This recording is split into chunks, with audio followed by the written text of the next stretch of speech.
hifzi, kata Imam Syafi'i. Aku melapor kepada guruku Waki, hafalanku error, hafalanku hang. Sengaja saya tak mau bicara dengan pramugari ini. Saya pasang muka seram. Begitu di pintu ditegurnya, "Bapak," katanya. Begitu. Sehingga anak-anak yang sudah menghafal Quran di Quran Center, hafalannya tidak akan hilang. Memangnya Quran tuh hafalan bisa hilang? Bisa hilang. Gara-gara apa? Mata menengok aurat. Syakautu ila waqi'in su'a hifzi, kata Imam Syafi'i. Aku melapor kepada guruku Waqi, hafalanku error, hafalanku hang. Kenapa bisa hilang? Karena mata luar biasa. Makanya saya malu mau menceritakan aib. Dulu waktu di Al-Azhar Mesir masih banyak juga hafalan, tapi sesudah pulang nih hilang. Masuk ke mall, masuk ke toko roti yang dari Eropa itu, masuk, nengok penjaganya pakai rok pendek. Di airport tuh aja 3 juz hilang.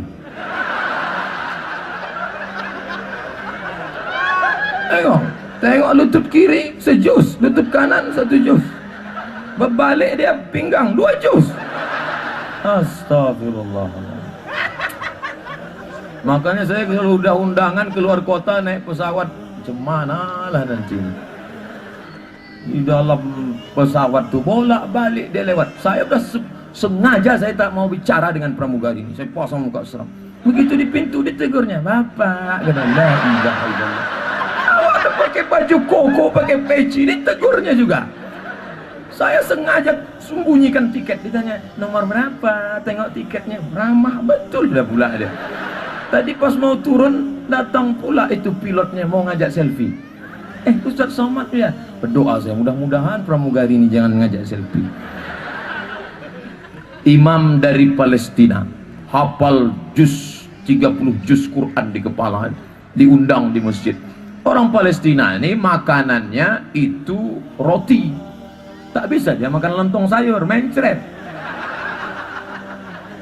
Akan masuklah dia ke toko roti. Ketika dia mau masuk toko roti, mau langkahkan kaki, tak jadi, mundur. Le itu bahasa Mesirnya limadha. Kalau bahasa kitanya why?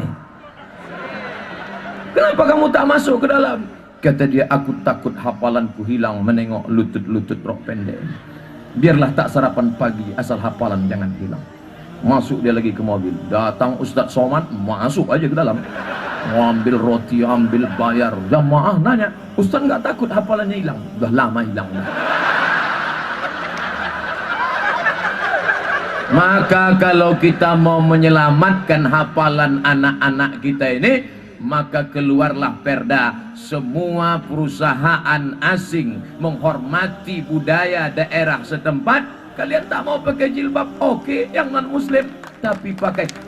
Orang kita belajar ke Jepang, tanya sama kawan-kawan yang dapat beasiswa ke Jepang, apa yang terjadi di sana? Mereka pakai kimono,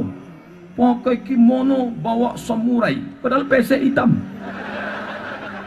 Tengok sama ninja tak yakin dia, ninja palsu gitu dia. Kenapa? Itu budaya. Budaya kita baju kurung, baju panjang tak berbentuk, baju panjang dari atas sampai ke bawah, rata ke bawah.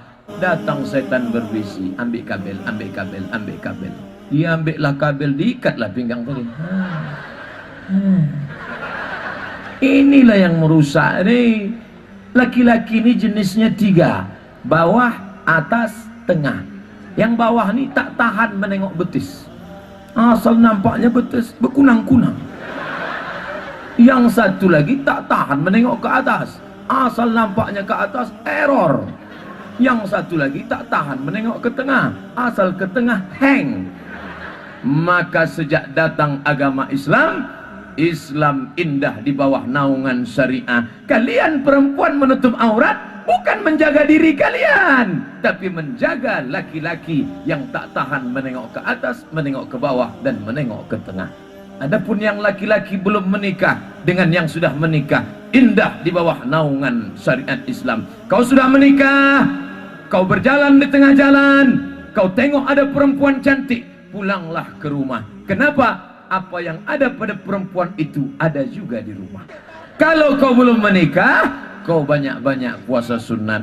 Man istata'a minkumul ba'ah, siapa di antara kalian yang sudah sanggup menikah, falyatazawwaj, menikahlah, fa innahu aghaddu lil basar, karena menikah itu menjaga kehormatan, wa ahsanu lil farj, menjaga mata, menundukkan kemaluan.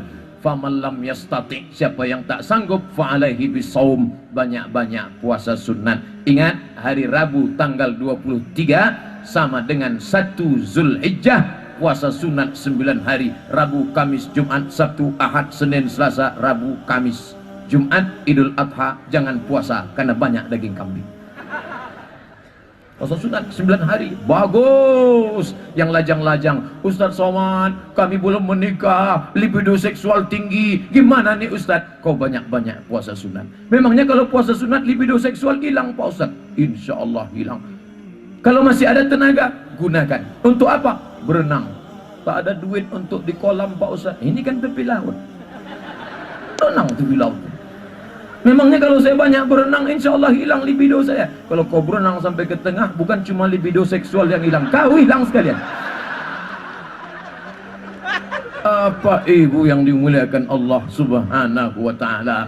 Oleh sebab itu, ketika syariat Islam ini datang, yang perempuan terjaga, yang laki-laki terjaga, dan indahnya di bawah naungan syariat Islam. Dulu orang kaya makin kaya, orang miskin makin susah, makin melarat. Duit disimpan, dibungakan. Mau pinjam berapa? 1 juta, bayar 1.200.000. Mau pinjam berapa? 3 juta, bayar 3.200.000. Maka duit berkumpul banyak, riba.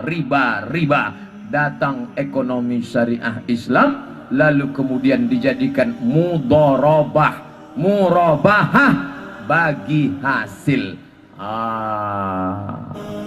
Simpan duit di bank konvensional, untung, rugi, mati, melarat, kami tak mau tahu, yang penting bayar. Tapi kalau sistem ekonomi syariah, murabahah, bagi hasil. Misalnya saya orang kaya nih, tak pula ada yang percaya saya ini kaya. Lalu saya ada duit 5 juta, lalu saya panggil anak muda, sini, ku pinjamkan engkau 5 juta. Kau mau buat apa? Saya mau ternak lele Pak Ustaz. Ini kau ternak lele. Nanti kalau untung kita bagi hasil. Sejak duit saya dia pakai, maka mulai malam itu insya Allah tak tinggal solat tahajud berdoa. Kenapa? Karena takut duit tak balik.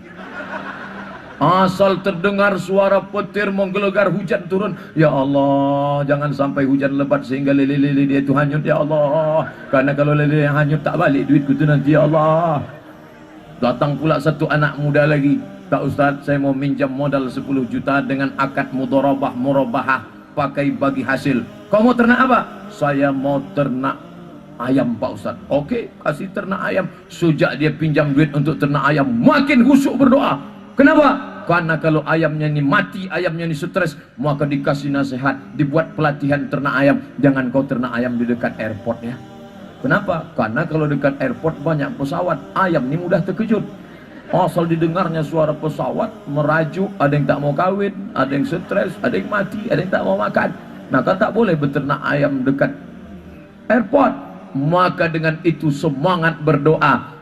Ekonomi dikuitkan, diduit banyak, beranak pinak, disuapkan ke makanan anak, makan riba. Anak pun makan, yang dimakannya bukan duit. Tak ada orang makan duit, dia makan nasi, tapi nasinya dibeli dari beras, berasnya dibeli dengan uang riba. Nak, baca doa ya. Iya ma. Allahumma barik lana fima razaqtana wa qina azabannar.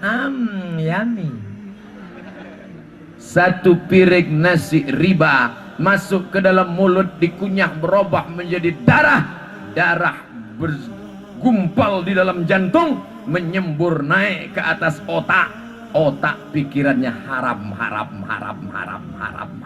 Bapak ibu semua hafal ayatnya, saya bacakan. Nasiyatin kadhibatin khati'ah. Mana nasiyatin? Kalau tengok anak kecil baru lahir, berdetak-detak kulit kepalanya, ubun-ubun, itulah nasiyatin. Nasiyatin, otak bagian depan. Kadhibatin, pembohong, pendusta. Khati'atin, pembuat dosa. Orang berzina, bukan kemaluannya yang salah. Orang mencuri bukan tangannya yang salah, tapi ada yang memerintahkan. Otak mana? Otak depan. Saya tak percaya Ustadz cerita otak. Memangnya Ustadz spesialis otak? Ada yang nelpon saya dari Universitas Riau. Assalamualaikum. Waalaikumsalam. Ustadz, kami undang seminar di Fakultas Kedokteran Universitas Riau. Seminar apa? Saya kan Ustadz. Masalah otak Pak Ustadz. Saya tak paham otak. Kalau tak otak paham saya. Ustadz bacakan ayat sama hadisnya aja. Nanti ada dokter yang akan menjelaskan. Saya pun datanglah ke sana. Dijelaskanlah. Ustadz Somad, otak itu ada 4 Ustadz. Otak depan, otak belakang, otak kanan, otak kiri. Oh, yang berpikir itu otak depan Pak Ustadz. Kalau makanan haram menyembur darah dari jantung naik ke otak, maka otak ini isinya haram, haram, haram, haram. Jangan heran. Saya heran Pak Ustadz nengok kawan saya ini. Ngobrol sama dia 5 menit. Menit pertama itu aja yang halal. Habis itu haram aja. Kenapa ya Pak Ustadz? Inilah jawabannya. Gara-gara makan haram. Subuh, Allahumma adina fi man hadait wa afina fi man afait. Doamu tak dikabulkan. Kenapa? Mat'amuhu haram. Karena kau makan haram. Allah haramkan mengabulkan doa dari lidah yang memakan yang haram. Lidah yang kau pakai untuk makan riba, makan haram, itu juga yang kau pakai untuk berdoa kepada yang maha halal.